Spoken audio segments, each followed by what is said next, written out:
First, launch the software. This is the 2022 version of the software. The 2019 version works the same. All versions are basically the same. From version 2016 onwards, they are similar. First, click Open. The interface will look like this. This is the 2022 version and 2019 is the same. I have the download link for 2019 on Facebook and installation instructions on YouTube. Just download it to your computer. This is how you launch the software. Right-click and select Open. The software will open. It opens like other software. Please note, to install and run Geomagic Design X, Geomagic Design X, it's recommended to use Core i7 or higher. i7 with at least 8 GB RAM. After launching the software, the interface will look like this. The first step is the same for all software. Click Open to start. Step 2 is to go to Settings. You only need to set this once and use it forever until you reinstall Windows or change your computer or install the software again. After installing the software, configure once and use permanently. No need to repeat.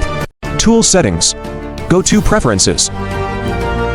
Look for these parameters. What is automatic recovery file save? Recovery file save Kogyalana na Kogyala. It's the time interval. The software will autosave. You don't need to click Save. To avoid losing work during power cuts, I set it to 30 minutes. It will autosave once. I recommend 5 or 3 minutes. Press CT or L+S to save manually. Designers will understand. If you work 15 to 30 minutes without saving, you'll lose everything. Keep it like that. Pay attention to this. It automatically backs up files. This triggers after 60 minutes. It will prompt to save. Keep default. Next is Update. You can expand the drop-down. Default is true. It may auto-update. Set false if you don't want updates. Another setting is units in millimeters. Default input scanner. When importing a 3D scan, default unit may vary.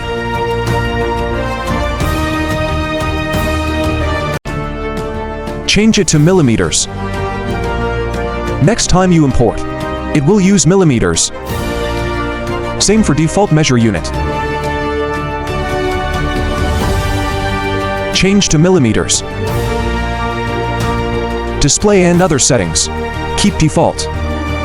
Tolerance setting. Default tolerance is 0.1. Click Apply and OK. Next time you don't need to return. Only do this once. Redo only if reinstalling. After setup is done. That's the end of this lesson. This video covers 2 steps. First, click Open. Second, go to Settings. And you only need to set it once.